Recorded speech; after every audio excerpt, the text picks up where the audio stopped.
Welcome back to 4th IB's coverage of Friday Night Fights this evening. I hope that you all enjoyed the break and the lovely trailer that we had showing there.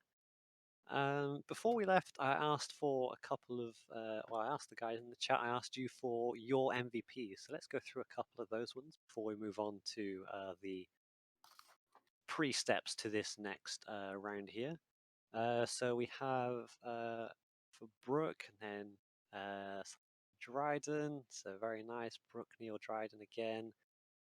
Yeah, so very similar to how we all basically thought and designated our MVPs then, let's say, or mine anyway, with Brooke, Neil, and then Dryden across there. I think they did excellently holding that down, so yeah, fair plays to them there towards the end. So for anybody who was away or has just tuned in now, Eason, could we have a breakdown of what everybody's missed or what happened just in the previous round?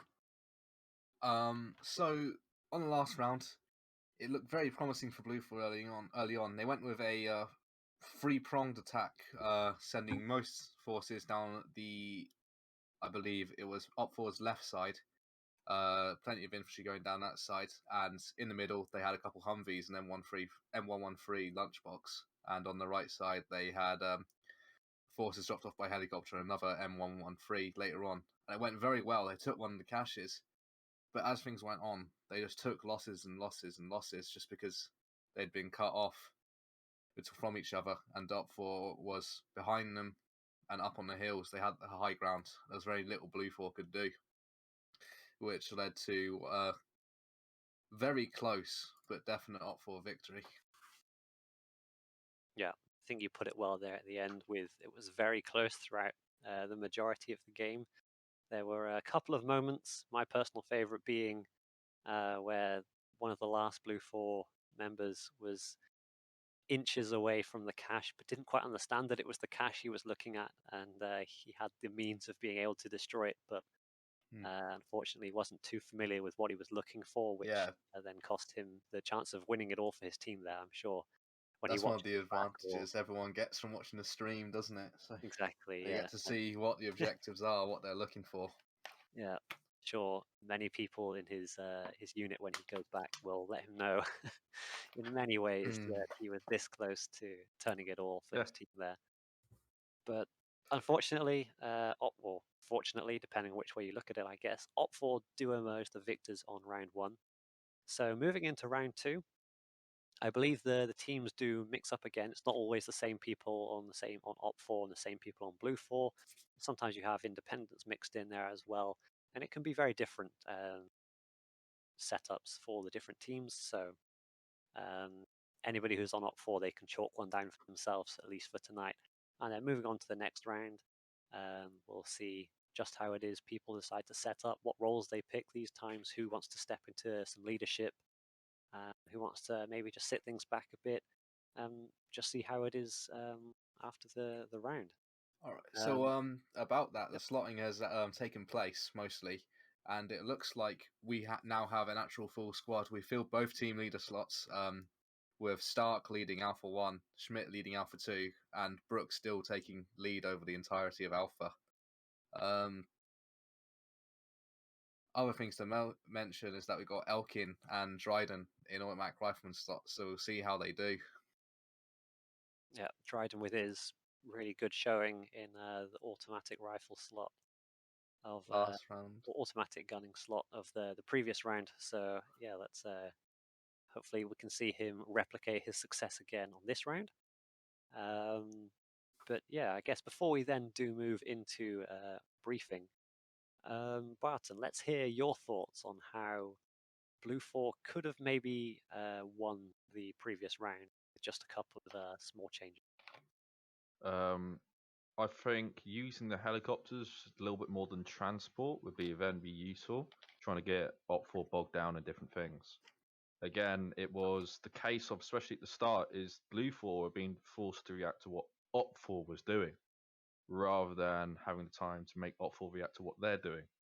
Sort of similar to what we do in Zeus. Sometimes the AI doesn't play ball, and if you don't set up correctly, you're reacting to what the AI is doing instead of what the players are doing, and you're not going to be able to do your job. Sort of the same principle here.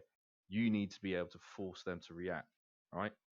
As the attacker, and that just wasn't being done. So you were unable to make concerted plans, concerted effort. They later did, because their southern elements didn't get bogged down. They didn't have to react to what Op4 was doing. But realistically, it was a risky play by Op4. You saw the risk with one of the positions being wiped out, but it paid off when they collapsed back in on the attack on the north. And it was generally very well done. And it came down to what in Total War, that game, would be considered a Pyrrhic victory for the Op4. Yes, definitely on that side of things. Blue 4 has only just had their commander slot. It looks like Z Pierce of the 1RW is taking command. He's quite experienced in 4IB, so Blue 4 may have an advantage when it comes to the command and control of the operation. I'll take a look at who's commanding overall on Op 4. It is Lusod. I'm not too sure about him. I can't remember the name, but he might be a regular. He might be completely fresh to it. But we'll just have to see what happens on the ground. Absolutely. There's some experience slots being taken here. I see that they're taking more of the team leader slots. Maybe they're going to use those GLs to bring down a couple buildings here and there, but you never know. But realistically, we're looking forward to seeing something. But what are you looking forward to seeing this round, Morgan? Well, I'm hoping we can get another tense round, especially one that keeps action going throughout the entire thing. The one thing I did like about the previous round is that it didn't take 35 minutes plus for things to actually happen. So they're able to keep it interesting for everyone involved. Not that to say that the slower rounds aren't interesting to watch. They're just different tactically from what you can expect to see. And I think watching one of the more faster paced and sort of action filled rounds are definitely something I enjoy commentating and watching myself. And I'm sure that several people in the chat feel the same way. But I'm not sure other than that specifically. Just a round that has a lot of things going for it. Stuff that I'm looking for, and it does look like we're moving into the briefing now. So we're going to cut ourselves and listen into what goes on in the briefing. Brilliant. Yeah, boy. Oh God, what? If we could have Collins be the centaur that joins instead of him. You've got a lot of staticking your mic. It is whoever is the first one to get in. That is who gets it. We already got a guy. There we go. Lovely. This is a thick map. It's almost like a Bassbeard map. Exactly. Less than 2 megabytes. Come to me when you have a 20 megabyte mission file. You made a 20 megabyte mission? Jesus. No, I actually made a 23, but yeah. Did he I once upload came it across a or 148 something? megabyte mission file. PAAs. Custom vehicle textures in Oh, PAA yeah, fair format. enough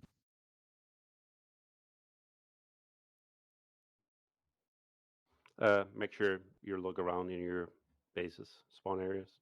A little Easter egg, a little teaser. Have fun. Right, Blue, for any questions?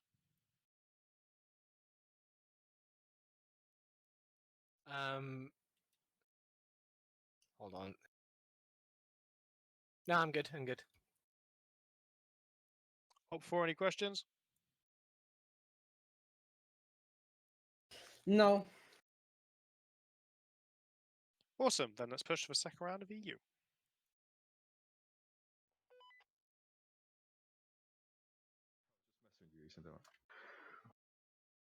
And welcome back to 4th IB's coverage here of Friday Night Fights with Morgan, Eason and Barton. So this is round 2. Round 1 was a very close fought battle between Op 4 and Blue 4, with Op 4 just taking the win there. Round 2, it's a non-sequential attack versus defense. Looks like Op 4 are defending 3 terminal points and Blue 4 are assaulting these points. So it works different in the cache way, as they don't just have to shoot it with a rocket to blow it up. They actually have to hack into a terminal Hollywood style and then blow it up from there. So as we can see just in front of us is how these terminals look. That is how how the assaults essentially work here. So, as we can see, they're in sort of different areas dotted around the map. The teams now have 15 minutes to prepare their plans of assault or their plans of defense, and then go about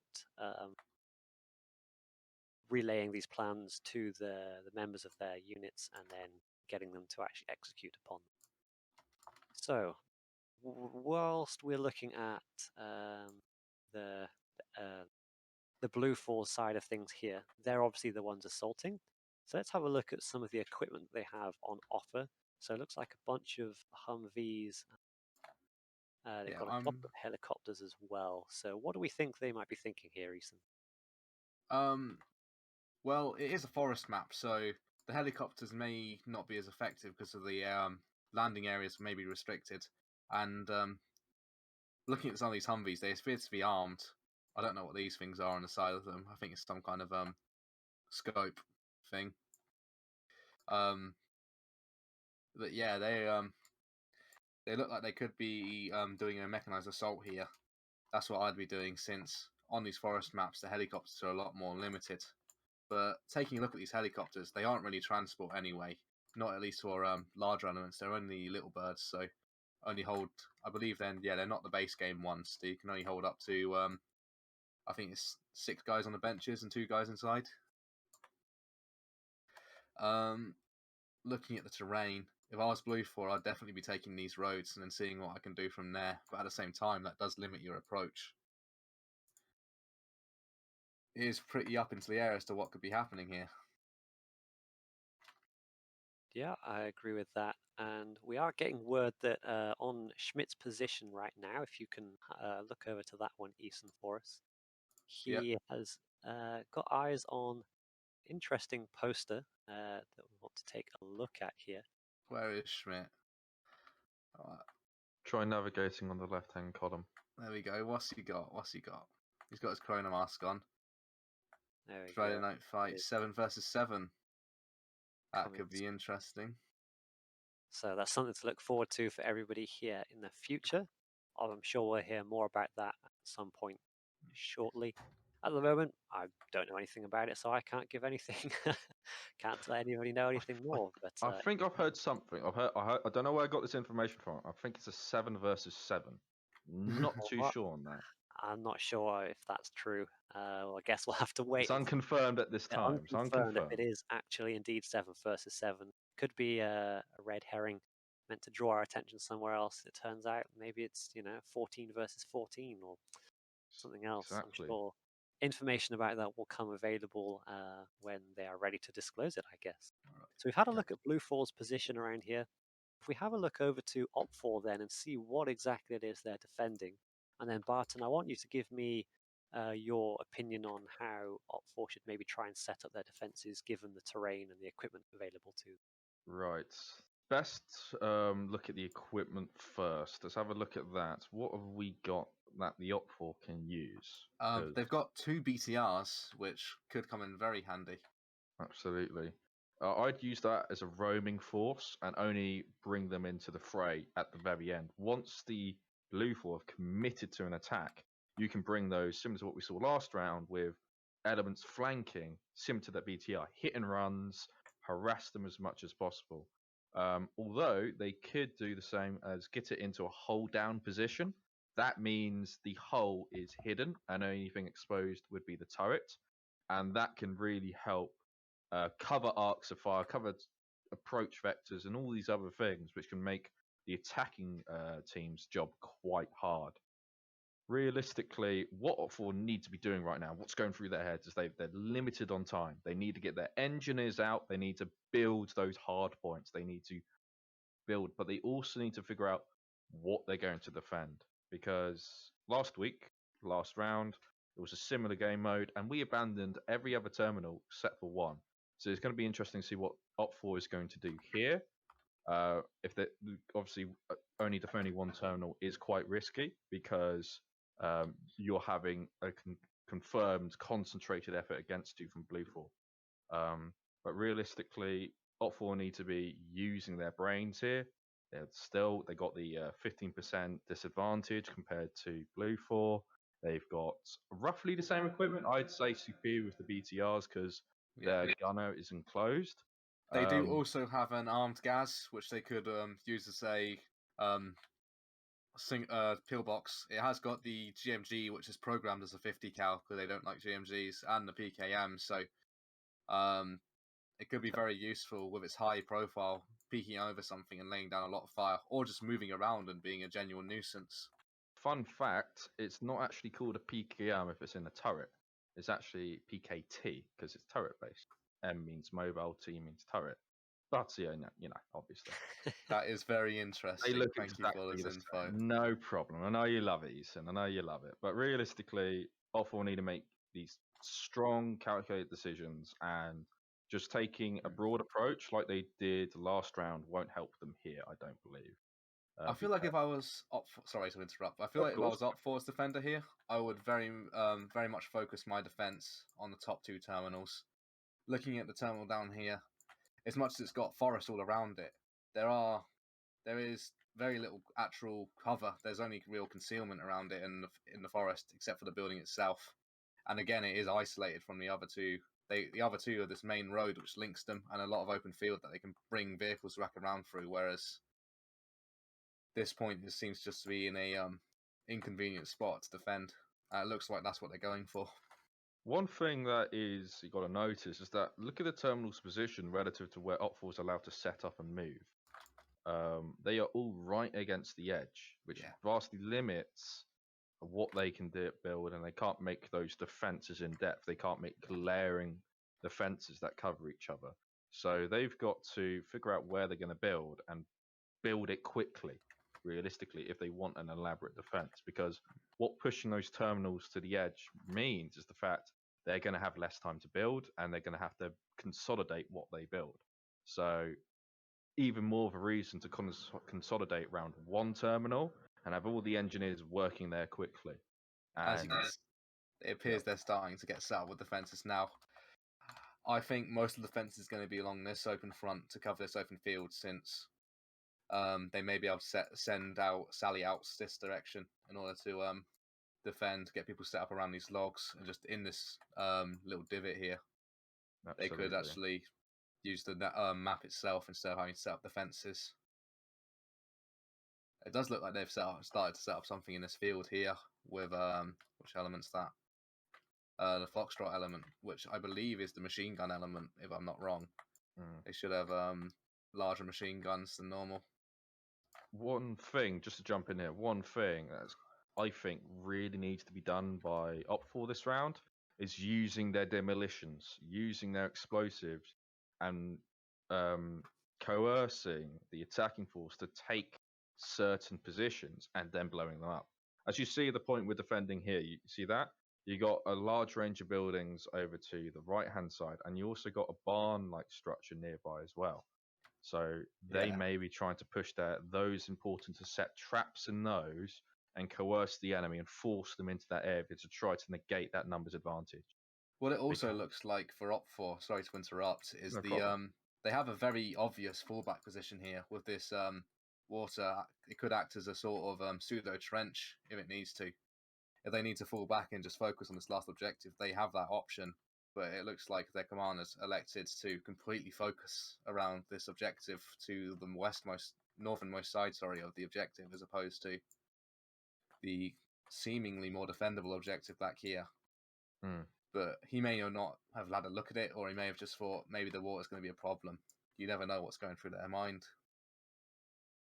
I generally believe they've made the right decision on the defense front here, consolidating when we're on point and just grinding it out. That's what it needs to be. But they can't get those BTRs out, get them harassing. And you may also see some just like one-off groups just getting in vehicles and making sprints in certain directions in order to get that information they vastly need and where they should be building their defenses and concentration too. It's going to be very important. Further to that, it might be worth getting some of those vehicles and ramming down all the trees, which means there's no hard cover for Blue 4 to fight through, and they have to come to the very edge of the trees to actually get visual, which then the Op4 means they can fire in quite effectively. So, that's a really good point there you made about. Sorry, I don't mean to be. I don't mean. Actually, yeah, you go, Go ahead. ahead, I'll Eason. talk after. No, No, yeah, go you. for it, no, it's not a problem. Go on, All Eason. right. Looking at Blue 4 here, it appears they've opted to go for an air assault, judging by just the positioning of their troops. They got 2 full helicopters and then 2 squads just waiting to go, including our 4IB guys sliding around. It definitely looks like they're focusing heavily on in the air with our elements, sending out only basically their recon element on some quad bikes, and then I think it's 2 squads they're sending out in the Humvees, whereas the vast majority of the force is going to be transported with these 2 Hummingbirds.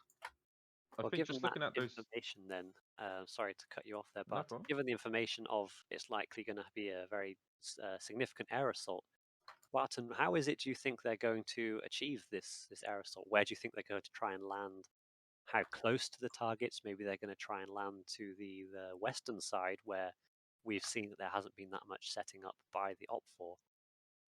Or do you think they'll maybe just try harassing a bit before landing in, or well, where? Yeah, how do you think they're going to execute this?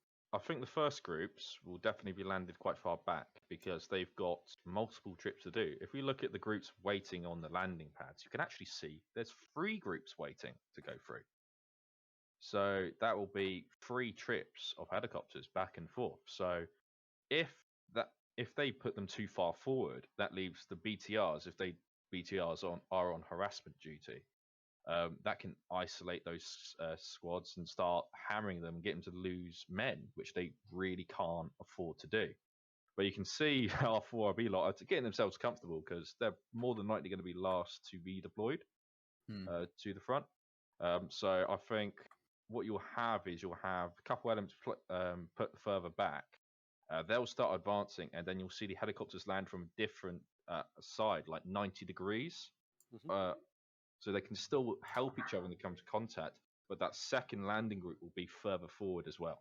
So they won't be as far back from the defense. And after the helicopters drop off those men, more than likely they're going to fly over the objective and figure out what's going on, because you can see hard points, you can see where they've built up.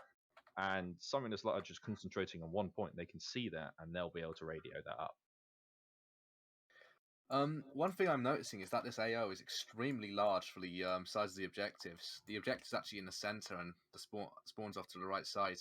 And I think they may have noticed this, the Blue 4 commander, and the helicopter may be going all the way around this north side and actually landing way out to the west, and just so it can sneak in with the ground forces acting as sort of a distraction element. That's what I'd do in this case, just because of the sheer layout of this map. It's so it has so much opportunity for flanking moves, and again that river. If Blue 4 can get their guys in that river, then they're going to have a huge advantage taking on OPFOR, firing from these low down positions through the trees. It could be a bit of a surrounding situation going on. Yeah, definitely. And there's less than a minute to go, so I want some bold opinions from both of you. Barton, I'll come to you first. Who are you going to call it for? With how we've seen both teams setting up and the plans we think they're going to go through with, who are you going to call it for with all this information that we have available? I'm biased. I'm definitely going to say 4IB. Just going to say that. Fair enough. Can't argue with that one. And Eason, same question. I'm going to save my prediction for first helicopter flight. If one of these helicopters crashes, then it's definitely going to be OPFOR. I'm going to be budding for. You don't bet when you find out the result. Come and put your money down. £5. I say Blue 4. £5 right now. I think Blue 4 as well. I'm going to say that. That's right. You're going to owe us a tenner by the end of this, Morgan.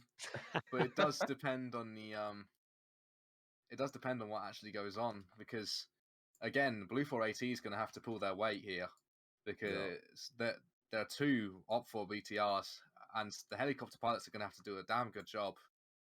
If a single one of those helicopters crashes, that's going to be a huge amount of your force gone. And even if they just get spotted flying over the plains here, the land of the damned. Oh, okay. We can't bet both on the same side. That's not how betting works. So what we're going to do is we're going to say first kill. First kill, bet I'm gonna say Opful will get the. Okay, hang on. Actually, I'll be a gen. Eason, you choose first. I'll do the opposite. I'm just going to stick with Blue 4 for now, but as soon as that helicopter goes down, it's definitely up for. So first kill, you say Blue 4's going to get the first kill. Yes. All right, I'm saying Opful is going to get first kill. All right, and we'll look on, and hopefully we'll be able to spot where the first kill goes down, and yeah, we'll try and call it out so we know who wins this bet. Then we've kicked off here. It does look like, with the way the helicopters are moving, they're going for quite a wide arc around the Op4's terminal locations to try and get some deep landings on behind enemy line. There's definitely going to be no audible for the Op4 here.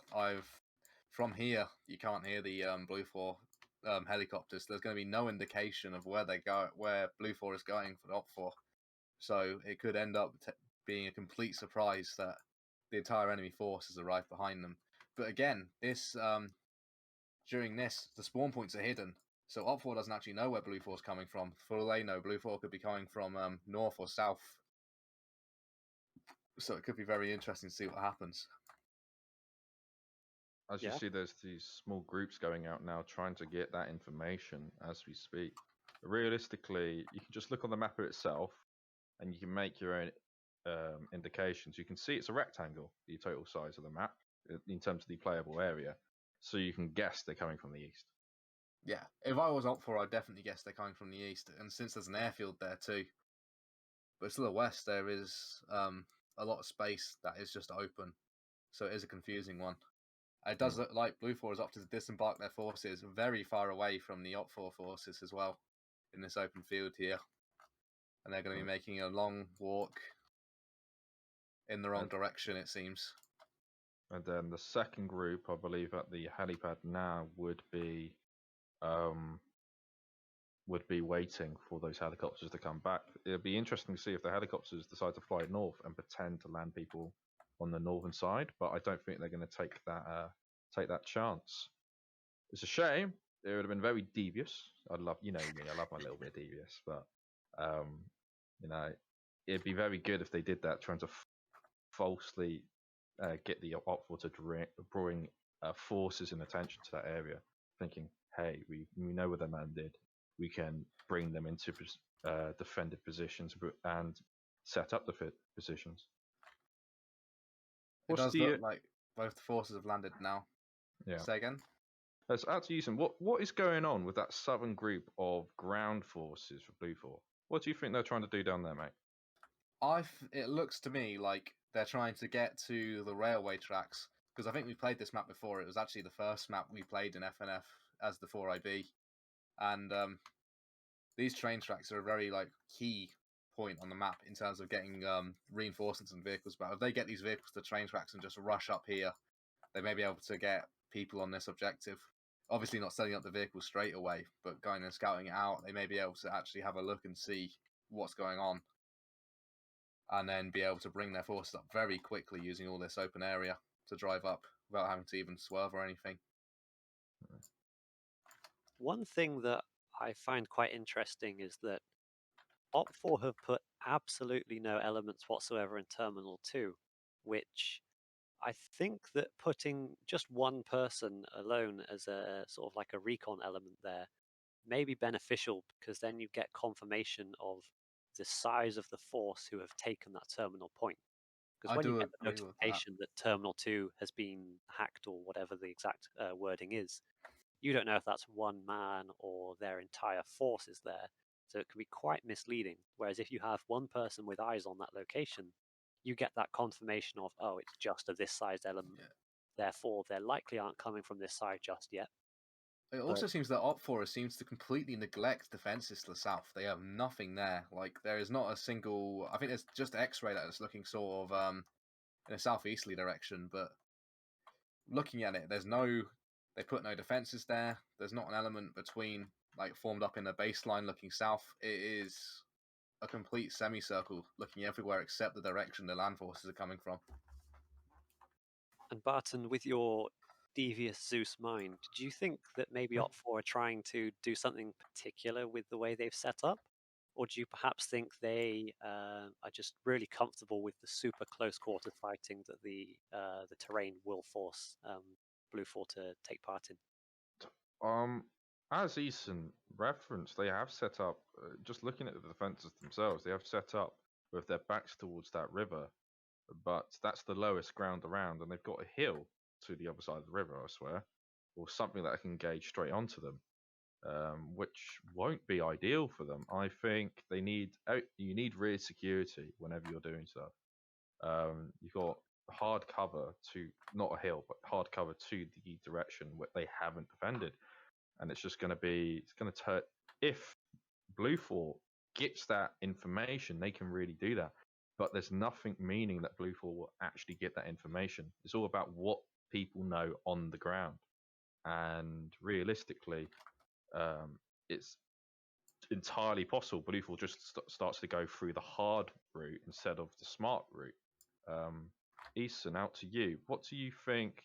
Do you think they set up explosives? Do you think Blue 4 is going to get that reconnaissance?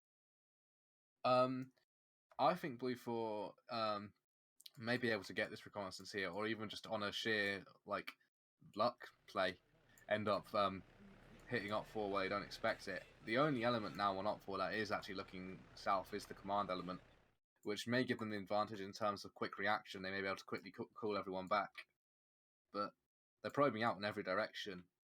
It definitely looks like Blue 4 is going for a south push here. Keep an eye on the kill feed, by the way. Make sure I get my £5 by the end of this. Thank you very much.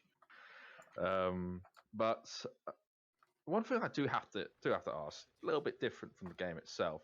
Morgan, where did you get that headrest from? I want one. Where did you get it? Well, so I'll show it off a bit for those of you who haven't seen it before. This is the lovely 4th IB logo here. Hold on, can't quite see where it is. I'm pointing it at. Yeah, that's good enough. Here it is. It's the 4th IB logo, essentially printed on some flag style fabric. That on a website that I found that does these kind of prints. My fiance is fairly familiar with fabric types and fabric stuff and fabric websites, so I asked her, is there one that makes these sort of printed style things? So she recommended one to me, and there we go. I found one that I could get this print on that was quite nice, and yeah, that's it essentially. I bought it for this purpose, and I think it was very good money spent on what it is.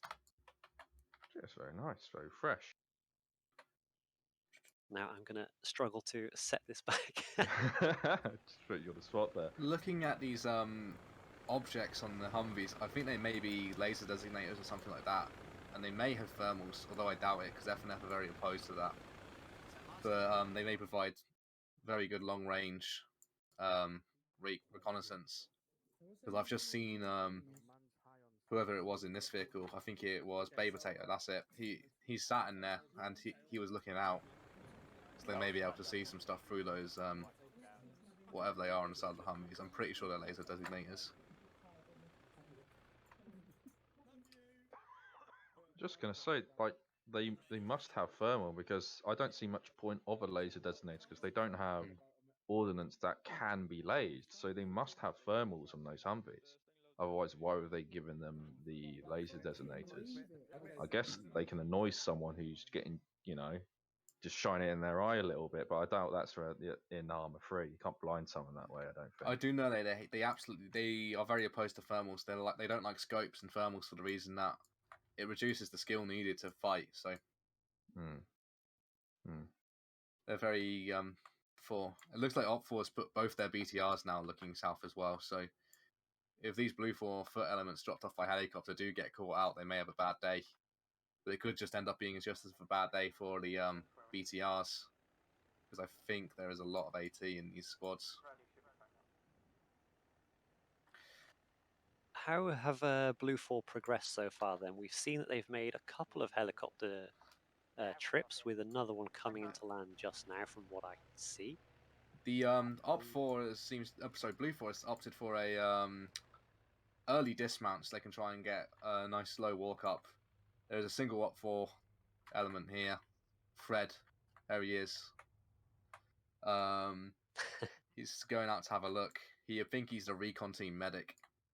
He's gone to have a look, but I think he'll only be able to hear them.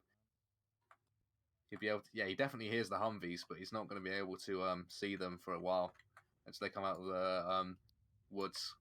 And this is Scandi Recon, who are quite well known within FNF for being one of the best units on the ground.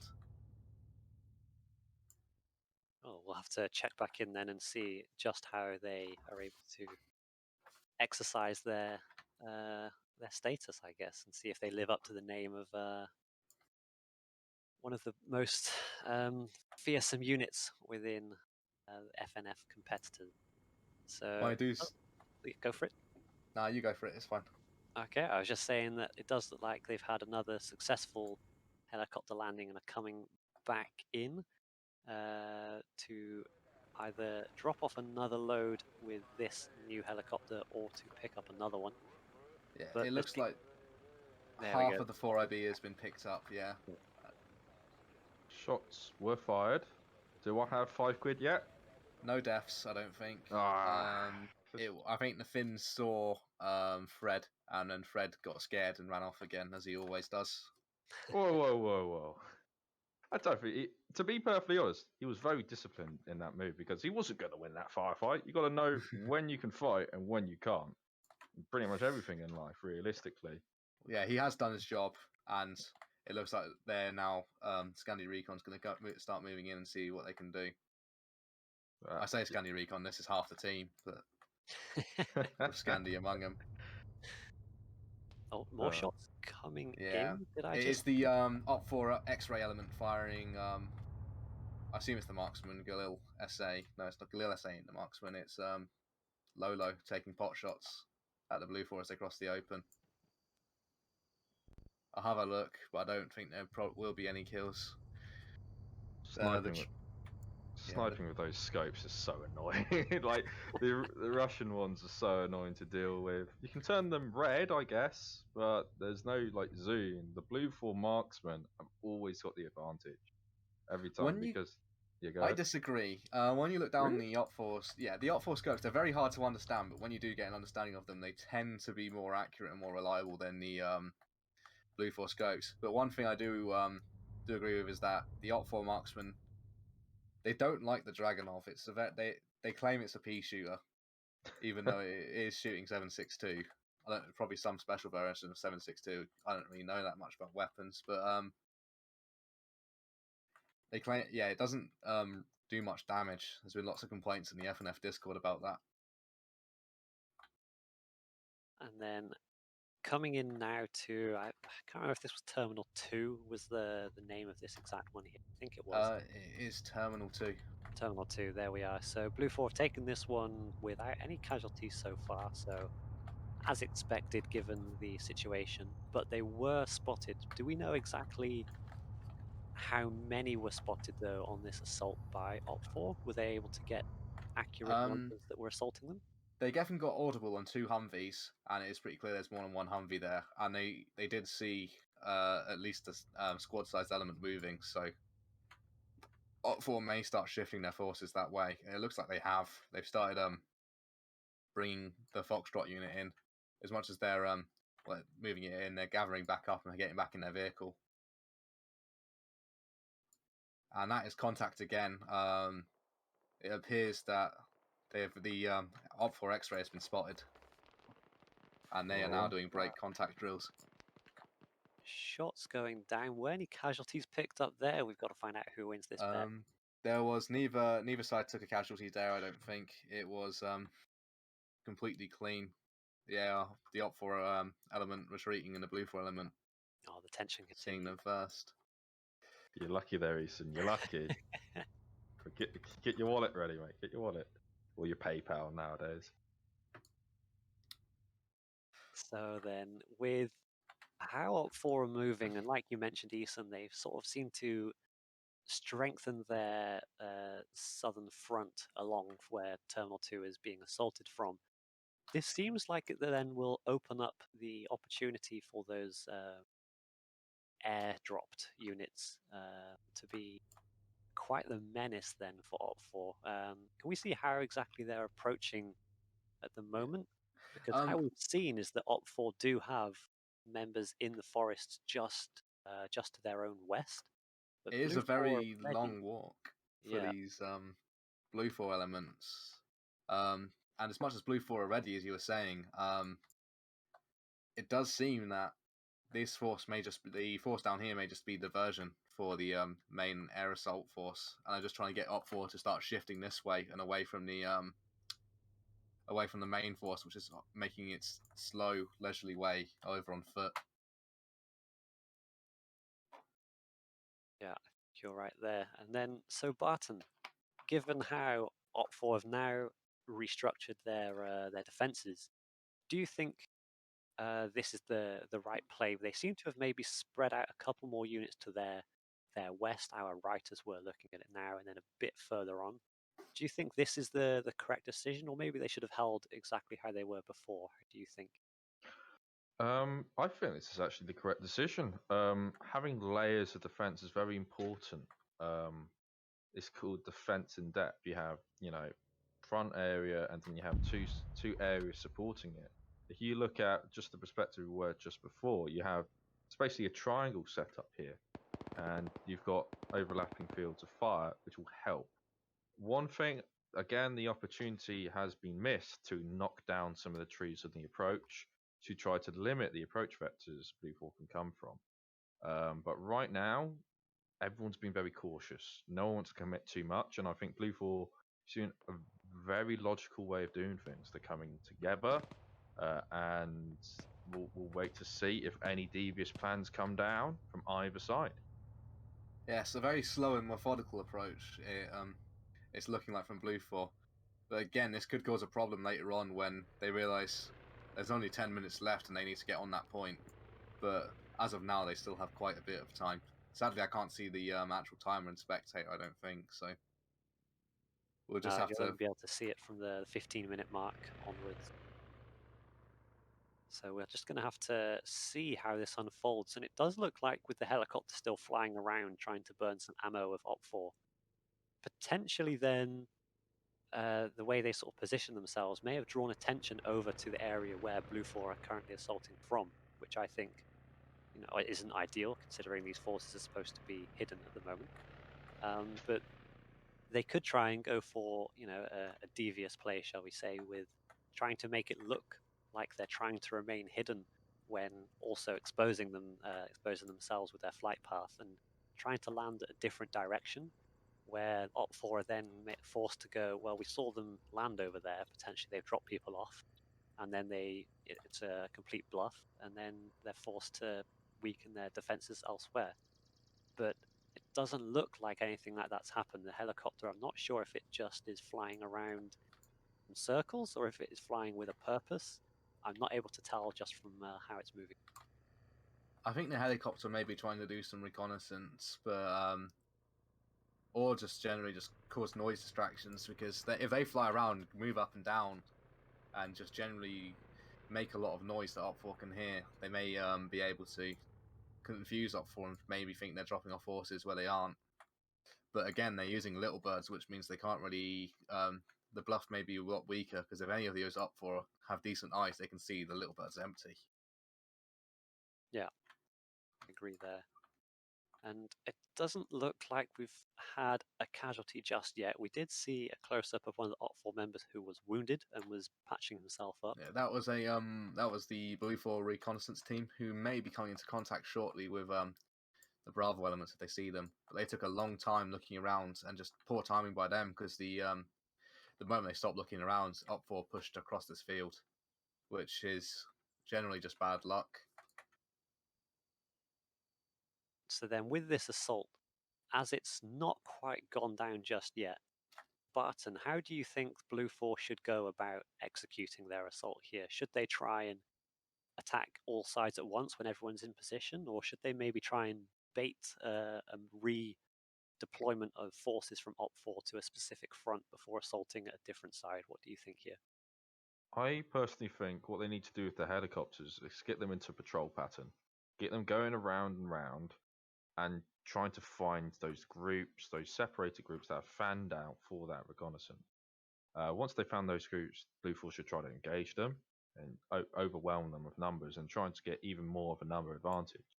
But you are right in a line of thinking that I personally would feint an attack, force and bait opt for to try to push, because this is what's happening right now. You had slight contact and you see elements of opt for advancing when they should be holding, in my opinion. So they need to capitalize on that, the fact that they really want to try to fight through and win, and you can use that against them, put them into killing fields on your own turf and your own pre-planned positions, and then you can in fact win even clearer. But again, as you said, attacking from all sides is very good and all, but you need to eliminate those outer forces so your attack doesn't bog down when it gets flanked. I definitely think Op4 has the potential to be lose the game here, just simply because they get bored and decide, I want to go fight, so they rush forwards and end up just getting completely eliminated. Also, regarding that helicopter that's just flying around aimlessly back there, it is the Blue 4 command element, so he may just be looking at where his troops are and directing them from up there. Yeah, that's a good point. It could be he's trying to just get a better bird's eye view of how the map plays out. But there's more contact going down. We have some shots, as you can see from the tracers. Those who are unaware, the red tracers coming in are from Op4, and the green tracers are from the Blue 4. Is that correct? Is this how the tracer system works here? I think so. I think I just saw an Op4 member go down there. Oh no! Can you see it on the side? Not yet. Come on! It does look like this engagement is mostly just harassing fire, so it's very unlikely someone actually goes down here, unless they get extremely unlucky. I know. Oh, I found the tracer button. Yeah. So yeah, the red tracers are for Op4, and then the green tracers are after the bullet becomes non-leap, well, it loses energy, and then the blue is when they bounce. Right. Okay. I think it is red from both sides. Right, so it's just to show that there is shots taking place. Okay, well, there we go. That clears that up. Thank you very much. I'm unsure about how they actually work. So there are this Charlie element here from Op4 taking shots from, or at least giving shots to both directions of their attacks here. And yeah, it doesn't look like anything's gone down just yet. Like you were saying, a lot of harassing fire. Who do you think this favours, Barton, if it's just an exchange of harassing at them? I just want to say, I've lost the bet. Blue 4 has yeah, give me my money, mate. Give me my money. Oh, I knew it. That's mine. But yeah, in response to your question, Morgan, it's definitely favouring, regardless of the death, of course, and the fact that I am now £5 richer. It is. It is mainly going to favour Blue 4, because they're going to try to get Op4 just to put this a massive amount of fire down, and then make you think, yeah, we're winning this, we can push. It does look like Op4 they've done exactly as you said. They've decided that this is where the enemy is. This is the main assault. They've rotated most of their forces around with only one element or two elements now watching this direction, whereas most of the ones that are actually in this little base here have shifted all their fire towards the echo elements. And it looks like potentially one of the BTRs has already been taken out of action. I believe it was with the Golf element for Op4. And yeah. There was a big smoke trail coming from something. I'm not sure if BTR taken out or... That is a BTR down, and I don't know what rank it is. Pickle's going down with it. Absolutely. Blue 4 is doing exactly what they need to do. Finding these perimeter units and engaging. And that's perfect. That is exactly. But one thing they are making a mistake with is with this harassing fire. They are still there just shooting wildly, and they're taking casualties when they don't need to. It may be their goal. Yeah, exactly. There may be a distracting element, but that's still yet to be determined. Exactly. in terms of this, in order to distract, you just pop a couple rounds, then hide, because they'll just fire like 50 rounds in response because everyone wants to shoot their rifle. And what's happening is you've got these machine gunners spyballing up and just continuing fire and staying exposed when they don't need to. That's not their job. They're not there to win a firefight because they're one element against an entire team. Realistically, they should be popping a couple shots, bringing attention to them, and just annoying them to try to bait them out of position. And that's exactly what you want to do as an attacking force. Bait them out of position and put them in your own killing fields. And that is contact over on this western flank. Red for element getting engaged by a smaller group. Yeah, and it does look like there's more engagement along that flank. One of the BTR crew members is still up and is engaging with some of the Blue 4 platoon new element, I think. G-Legs taking some. He's very wounded. I don't think he's engaging at the moment, but he may have engaged just a second ago. And a huge push by Blue 4 going across this area by B2 and that other unlabeled element. I believe it might be Charlie. Their IC is just out on his own. And then you've got the 4IB backing them up as what I assume can be a reserve force ready to push in and help out wherever they're struggling. Looking back over here, it does look like Echo has been completely decimated here and falling back to let Delta take over. Yeah, it does look like something like that's going on. Can we have a look at how OP4 have now restructured their defenses given the information that they've had about the multiple attack fronts? Does it look like it's changed all too much? They have mostly just shifted into better cover, but it looks like Foxtrot element may be trying to get some either intel or flank or fall back. It's not entirely clear at the moment. They have moved one of the BTRs over here, ready to defend. Let me just have a look at where the gun's looking. It is looking in the wrong direction though. Right, but I think that's a positive with the fact that they were assaulted from the west. They don't exactly know where the helicopters have dropped off troops, so now they're in that sort of confused state where they don't know exactly where it is they're going to be attacked from. Obviously they know where they are currently being attacked from, but what if there was another element dropped off to the north, and that's going to occupy a piece of their minds until the end of this, I expect.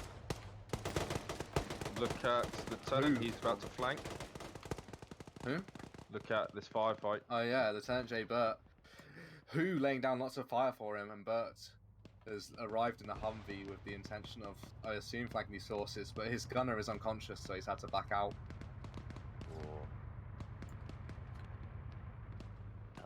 When who gets his magazine back in? Are slowly making their way, sweeping through this wooded area. They've gained quite a bit of ground so far, but you're never quite sure what else they have to deal with within the woodland area.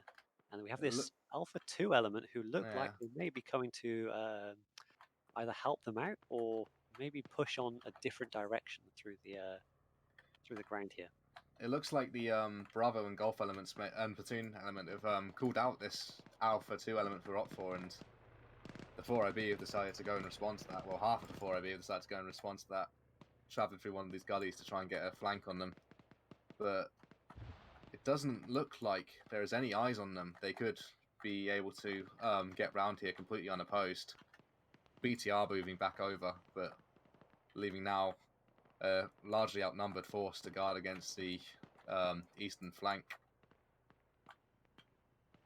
If we could look at the map, please, and just see the general positions of OP4 compared to Blue 4, and see how they've they've pushed out quite a lot. Yeah, which may be to their disadvantage, because it does look like they're starting to get outflanked by Blue 4. I mean, this poor element here with the Venser, Risenkill, and Heckfly getting completely encircled. It doesn't look like Blue 4's completely noticed them, except for Tackleberry here, who's now taking a look. Yeah, you're right there. I believe they have been spotted. At least they know that, or at least Blue 4 know that they're roughly in that area anyway. Shots are going down, but it looks like actually the shots are going over the heads of these OP4 guys who are up close, and instead going towards the Alpha 2 and Charlie 2 elements in the woodland on the other side of the river, which could give these Op4 guys ample opportunity to cause quite significant damage to the Blue 4 guys right on their position. I did get informed, by the way, that the red tracers are straight out the gun, the green tracers are ricochet, and I guess the blue tracers are anything that isn't going to cause damage. Right. Okay. Well, thank you very much Stuff for like that. for people chatting for us as well. The helicopter, the command helicopter, still going overhead, trying to just being a assist. general nuisance. Well, these two helicopters coming quite close to each other.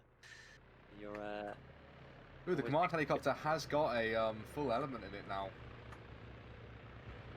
They may be trying to look at somewhere to put them down. Flying back over to our A2 element here to see what they're up to. They've made their way through this dip. Go for it, Barton. With that prolonged contact Blue 4 been drawn into, that's just a mistake. You can see the defense in depth here. You had those forward elements get into contact. They know they're completely outnumbered, and now they're just hiding and baiting Blue 4 into trying to advance on them. And in the in-depth position where A2, C2, and C is firing in and causing a lot of casualties. Here we go. Here we go. Come on, Neil. He hears it. He's seen it. Is he going to go for it? He is. Not exactly where. Did it land short? It may have landed short there. No, it didn't. BTR is now That's it. smoking and maybe cooking off shortly. And the driver was killed in that explosion, and it is cooking off. So SPC Cole has to make a run for it. Good work by Neil there, taking out that other Op4 asset. Some grenades as well have gone out. I didn't see if they were. Yeah, there we go. Some smoke grenades to cover their advance as they push through.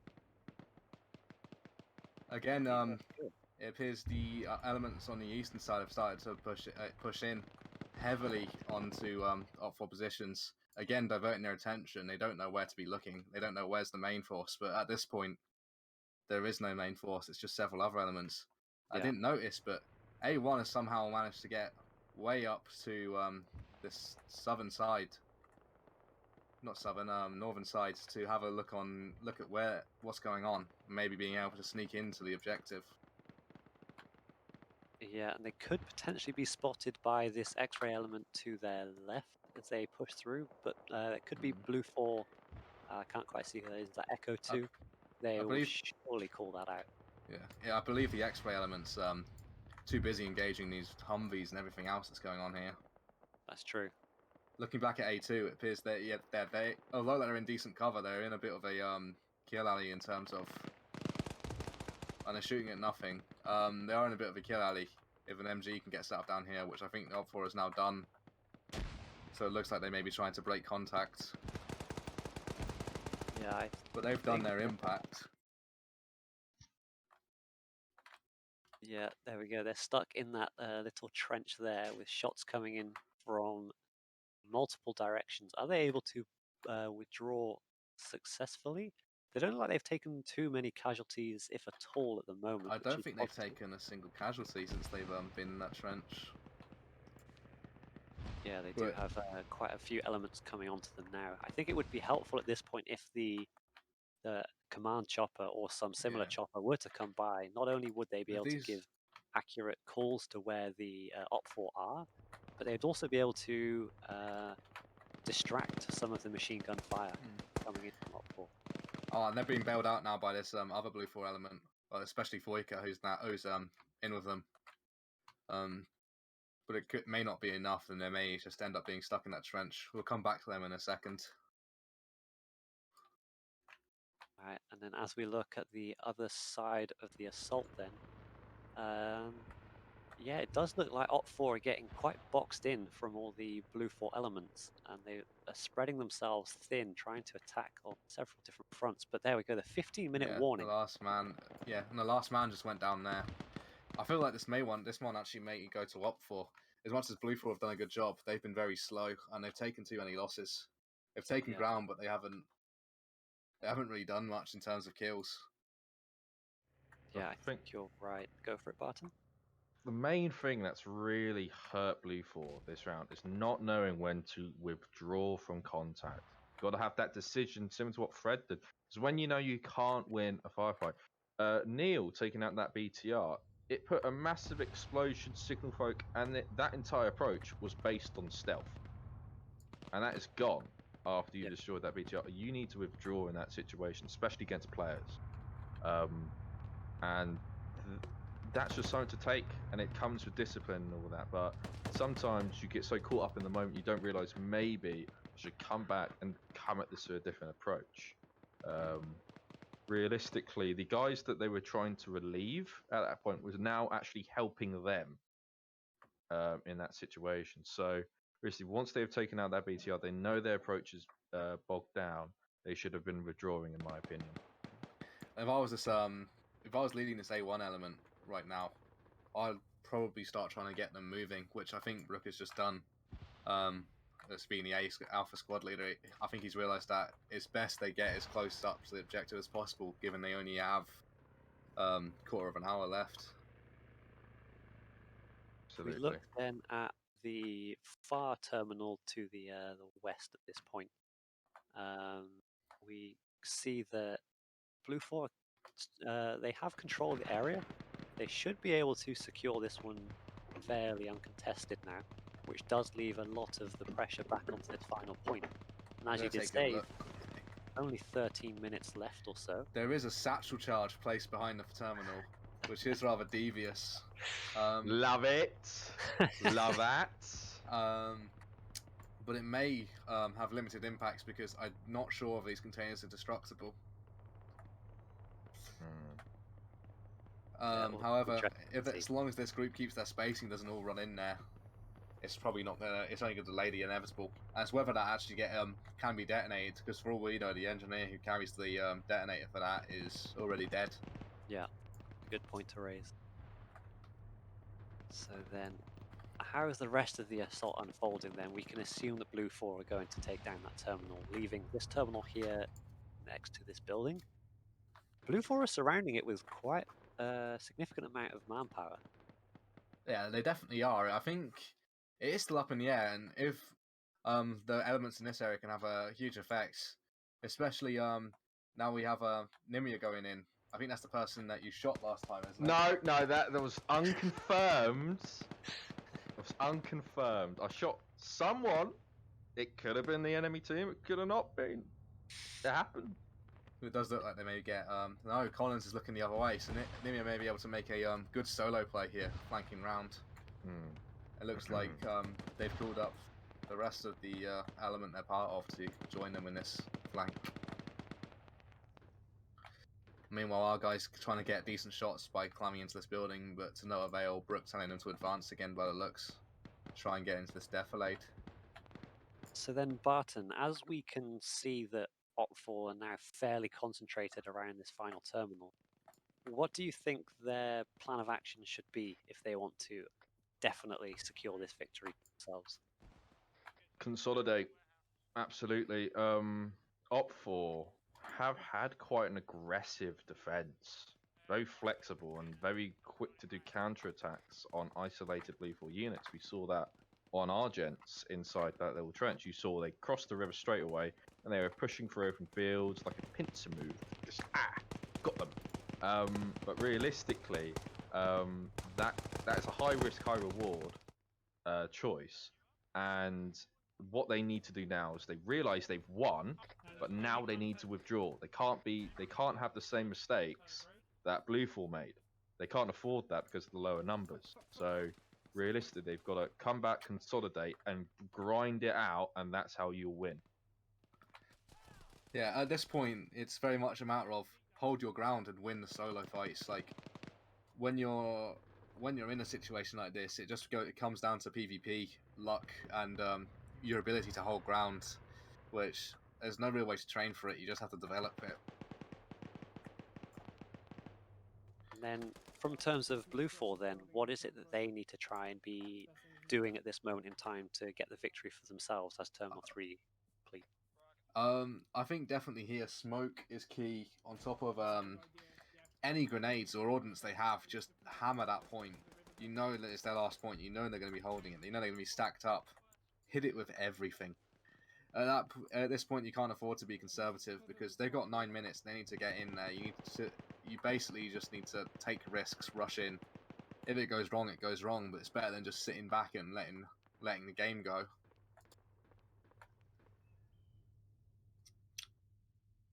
All right. And then Barton, do you agree with that? I see you nodding.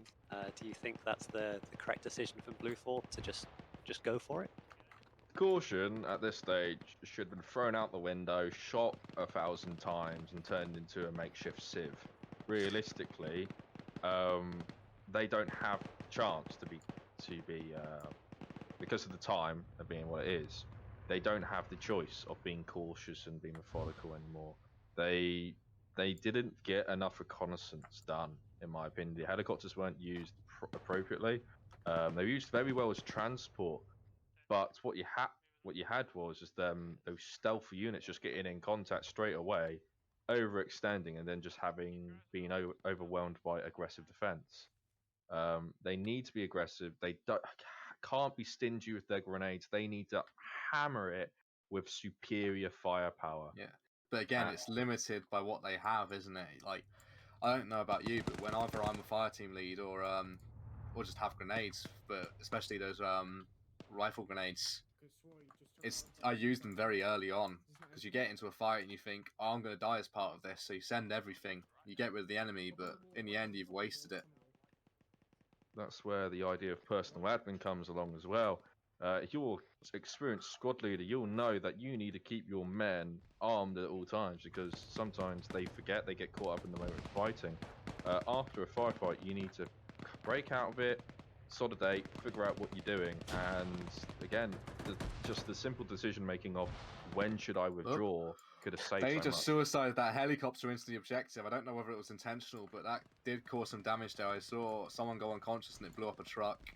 So that may have to be reviewed later on by the FNF team to see whether that was actually intentional vehicle use as a weapon. My perspective, it looks like it was shot just before it came over. It does look that same way for me. I think it might have been an attempted landing on the roof or something to do something. To again just go balls to the wall there, but it did get shot at and it did go down. It was being shot at. The rounds were effective on the cockpit itself. You may have been hit, panicked, or all manner of different things, but all the helicopter could have been damaged in a way as well. Well, it looks like a satchel charge going off there on the side, maybe a premature explosion, but I think it wounded legal action there. Again, this is a very strong team we have here. It's some 4IB boys, but we've got wait, where did he go? I think we lost him, but we had Stark and also Yankski, who's one of the impact players of the FNF team. It still could go either way, and they could put it into overtime in this one. Yeah, your mention of Stark, yeah, he's a very experienced player and with PvP, hey Zeus and all that. But realistically, he knows when to flank. He's quite experienced, and he's definitely one of the better players for 4IB. But I think he got overwhelmed. Yeah, in that he is push. down. Hopefully, we see Brook is still up, so they still have that commanding element. We may be able to see our guys get stuck in, but again, it's down to Brook and his judgment.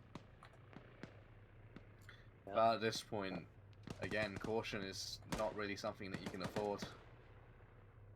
Coming in from this direction then, from the more south and southern approach, we do have a significant amount of Blue 4 pushing towards the building. It's going to be a tough one to call. Only 5.5 minutes remaining, and I'm not really sure who to call it for at this moment. It looks quite tough to fight for both of these sides. You've got Op 4 holding on quite well, but Blue 4 are assaulting quite nicely, and they've got decent amount of vehicle support too. It's going to be a close one, that's for sure. Yeah. Ooh, Mike sneaking up behind Manford here while he's in the water, but the water acts as an excellent form of cover. Only his head really being hittable here because he's I don't know what he's doing there. He might be having a drink. Imagine if he drowns. I'll never leave that down. Yep, he's up, but he might get hit by Mike here. I think he was AFK. So yeah, maybe a drink or a piss. You can see some of the outer Op 4 units now fanning back in as well. It's all about the aggression in this attack. They can't be cautious. You have to, if you're going to commit to attack, you do it. Even if you die, you do it. Hesitation will get you killed here, and that, the more hesitation you do, the more chance Op4 has to fan in their units. Realistically, they need to realize you can shoot through those steel walls. Yeah. Shoot through them. Again, Brook pushes in, he drops one, drops two in that spray there. Pushing him up to 5 kills there. Excellent play by Brook. Doesn't look like he's wounded his leg, so he's going to need to get that bandaged up before he... Juckers taking over on the angle with his M249. He has 3 kills so far, so he's not doing bad. I think, like you were saying, Barton, that they can shoot through that wall. Perhaps they, Juckers reloads his machine gun and then just starts blasting through the walls. He knows the angles. Gets. It's looking quite tight. He walks through, pre-firing as he sort of orbits the door there. Found another entrance broken. Through. And down he goes. Yeah. He's able to clear up a significant amount. It looks like there is just 3 members of Op4 inside that building against the entire... Blue 4 just landed the helicopter. Now, if they're able to get in quickly, I do favour Blue 4 on this, but there are some Op4 elements approaching to encircle them, making this a bit more complex than just charging in. As Brook does go in for the assault there, or no, he did pull back. Tekik goes down. No, not Tekik, someone else goes down.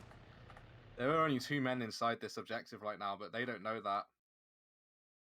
Smith getting picked off by Mike, still flanking around behind, leaving only Yanksy around our boys. I think that's the problem here. Not enough aggression in the final moments. I think Blue 4 just need to just go for it at this point. Yeah. Time is running out. 2.5 minutes. I can understand what they're trying to goes do, in. getting as many people in as possible before the assault. But I think if you have an element that's got enough manpower, then you just need to go for it. As one by one, they're not going to be successful in this, I don't think. Finn, seeing Smith get back up, decides to go for it, reaching that building. Yeah, he's taken out the one. And he goes down. Spotted the second guy, but yeah, you're right, he does go down there. He did knock Tekik unconscious. Where is Smith now? I think Smith might have got picked up by Mike while we were spectating there. It does look like that's game over. All the remaining Blue 4 is unconscious, unless some of them wakes up and does something magical.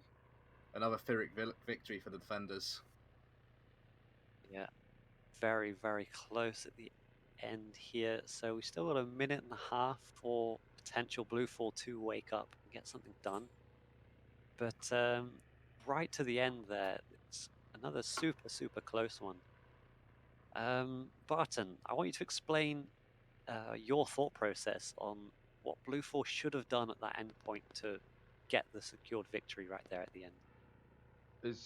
That is very important that you understand the full capability of your weapon systems, especially as a squad leader. If you know their positions inside the building, you need to be able to black them.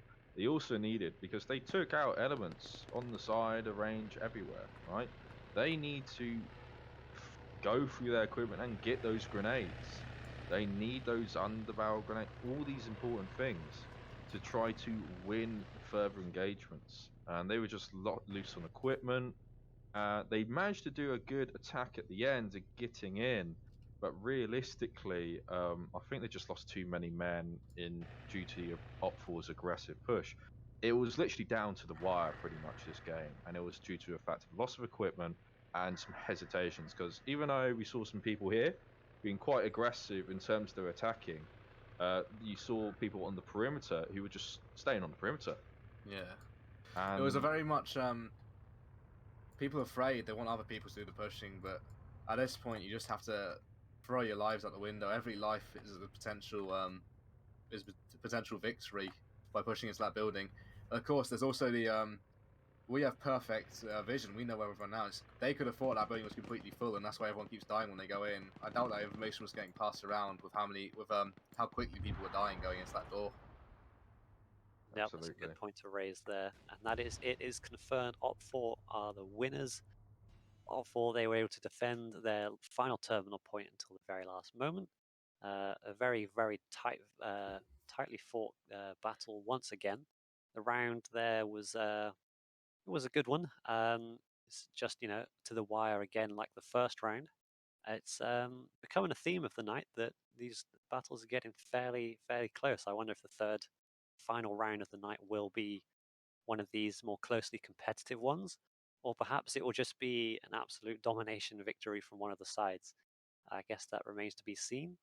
But before we go to a quick break, Eason, I want you to summarize what we just witnessed there over the previous round. It was a very slow round at the start, so Blue 4 opted to split their force, flying half of their force across the map, and making a very slow and methodical approach, taking down a couple Op 4 but losing a couple of their own on the way.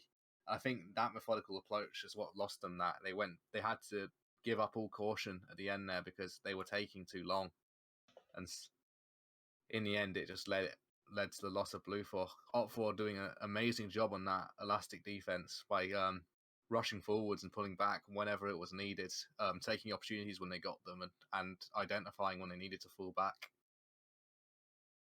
Yeah, you put that really well. And then Barton, over to you then.